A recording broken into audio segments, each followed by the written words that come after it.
Our last speaker, Stephen Rush, is turned out to be a close friend. I met him at a gala that Tin High was invited to attend, and he was there, and he gave me his card, and he asked, to give him a call. He was interested, and I didn't know this guy from Adam. It turns out he's 25 years, over 25 years in Hollywood as a writer, director, producer. He's a philanthropist. He works at, most notably, he worked in Iran, and the film that he did back then, I'm sorry, Stephen, I don't remember the name of it.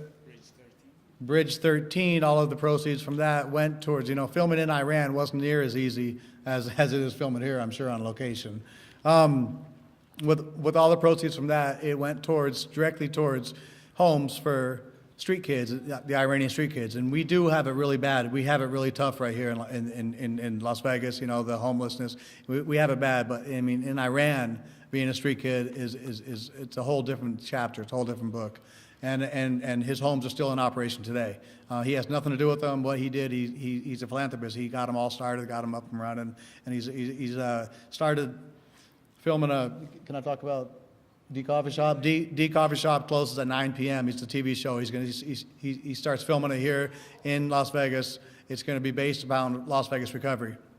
And all the proceeds from that, he wants to do what he did over in Iran for the street kids over there. He wants to do it to for people getting into recovery over here. So I mean, he's a fantastic guy. He's got a Lovemindspirit.com. He's worked on this quantum psychology it's called The Secret Journey with My Fathers, and he's a recovery advocate. So welcome, Stephen Rush.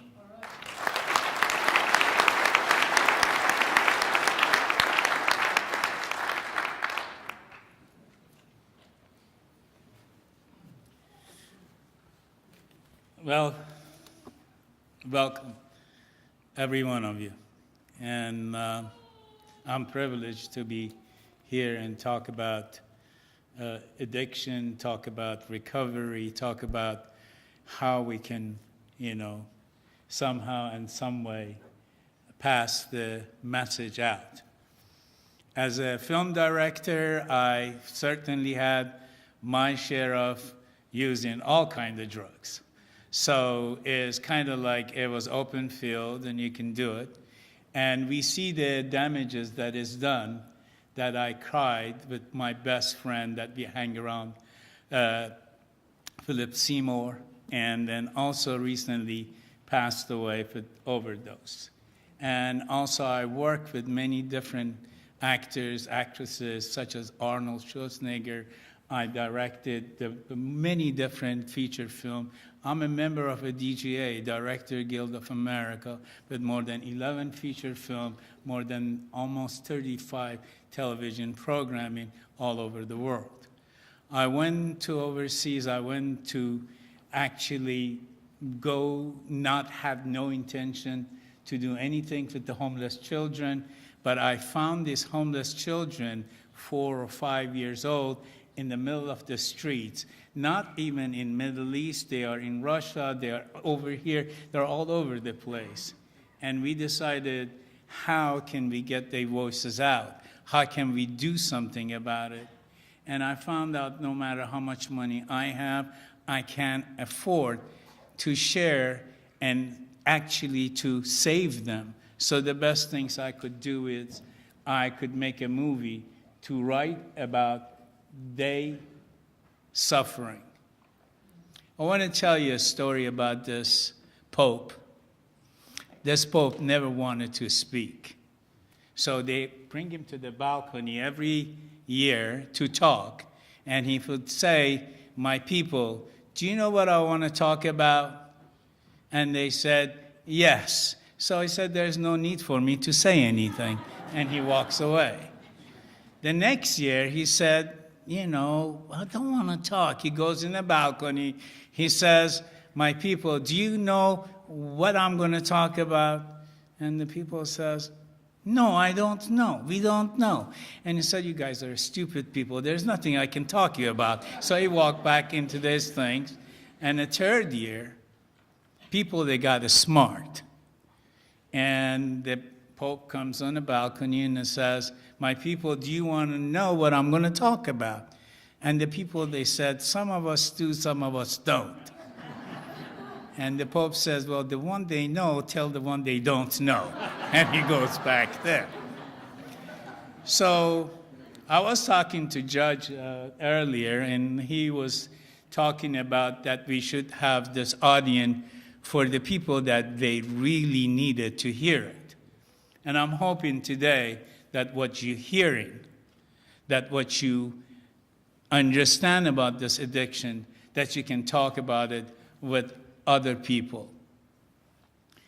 Who you are make a difference. I start my education from Germany and finished my high school there, went to Imperial College of England. I studied psychoanalyst. I did many different things to find out a transformation in a human being. You guys might like dogs, cats, and other animals, and I ended up loving human beings. Is it crazy? I just love human beings. They are incredible creatures. They are amazing people.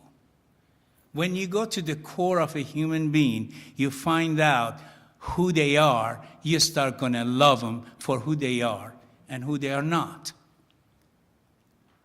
You see, addiction as some form and somehow as the way we look at it is not really a criminal part of them. If I could use the analogy of it, it's just basically a little monster still walking and coming inside, and totally we change. Change to something that is not us, is not that person anymore. And it's in that moment that when they cannot help themselves, we need to find out how we can help them out. Unfortunately, there is not enough sources. There is not enough sources when they reach out to get a recovery that they need places to stay. I want to ask you guys to do something really incredible to bring that energy in. Would you do something with me? All right. Would I ask you guys to stand up, all of you? I know, this will take you off of your boring moment. Would you rub your hand as hard as you can? And hit it as hard as you can. Hard as you can. Hard as you can. Hard as you can. Thank you. Sit down.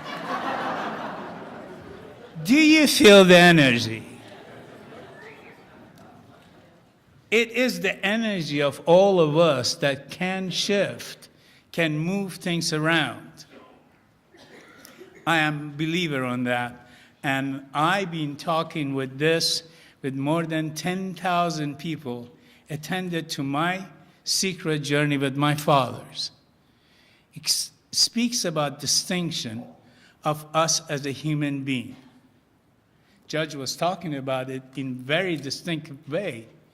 How could you tell the fish that you are wet? How do you tell the fish, hey, look, buddy, you're wet? Really? The only way you can tell the fish that the fish is a wet, to take him out, throw him in the floor, and then put him back in there. Now he understands the distinction between wet and dry.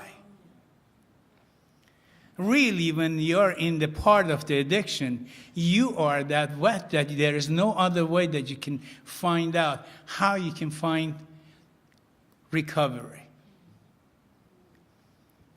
That you need that really, that things that is a tough love that speaking of. It's a different world in addiction. People dying. It's not a kidding business. It really is a serious business. And the idea that I want to talk about it, not so much they die. You're all going to die. Don't tell nobody. That's my secret. I found out. We're all going to die in the end. It's my secret, though.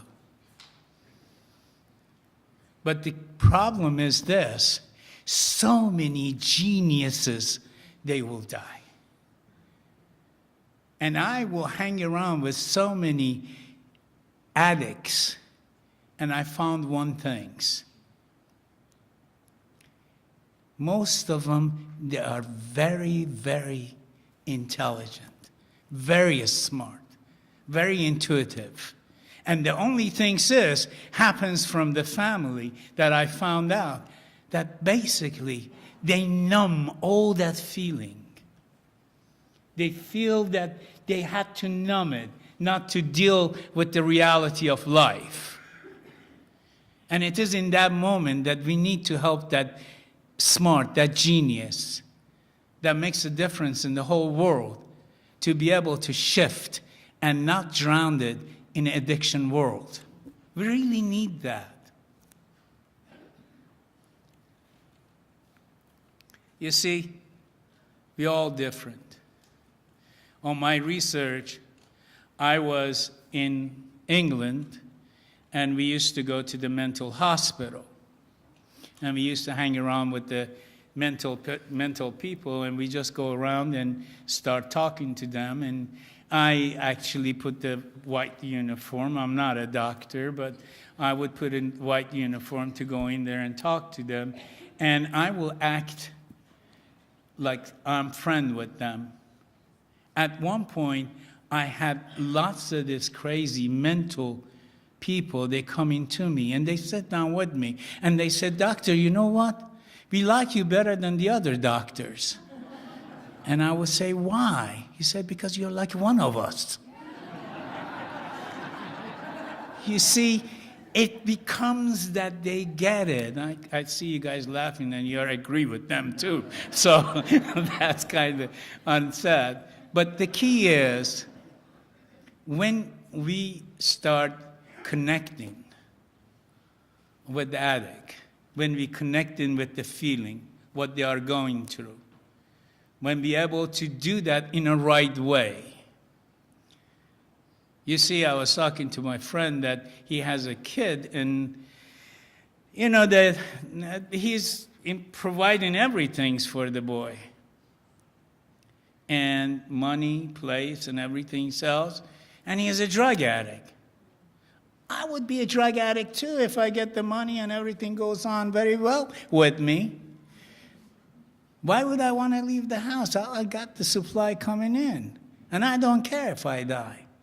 And it's tough for a parent to detach. This is where that detach coming from. I'm hoping this conversation that I have in here, I have nothing to sell, I have nothing to talk about that has a reward behind it. But what I know is I find extraordinary people around me like Joe. That is actually an incident that happened in his life, and he lost his son, created an environment that brings that awareness that I can focus on to know what the issue is in my community, in my society, and in my country. It is in this moment the judge and other people, they are finding what is the solution, what can we do. One thing that I want to tell you, if you look at yourself, and if you look at the children that they're around you, they didn't born to become addict, and they didn't born, and you and I, we know we didn't come to this planet to become criminal. So, what's missing? Awareness. Awareness, awareness, awareness. As much as we can educate, who you are make a difference. Who you really are make a difference. And who we are in combined of everything, we make a difference. So I'm going to invite you to kind of have a different listening this evening. I'd like you to give me a second and two of your generous ear to hear the suffering that is going on, and he needs help. Right now in Las Vegas, in the recovery places that people, they're going to go and they need a bed.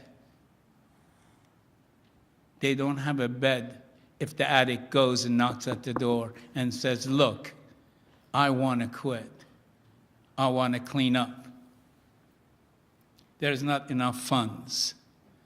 There's not enough support that we can help the people that they really got involved in this addiction. So if you have any ways, any form, whether it's a Twitter, whether talking to your senator, whether to writing, whether however means you can find, you need to get the message out that we need help. That's all I got to say. Thank you for letting me share.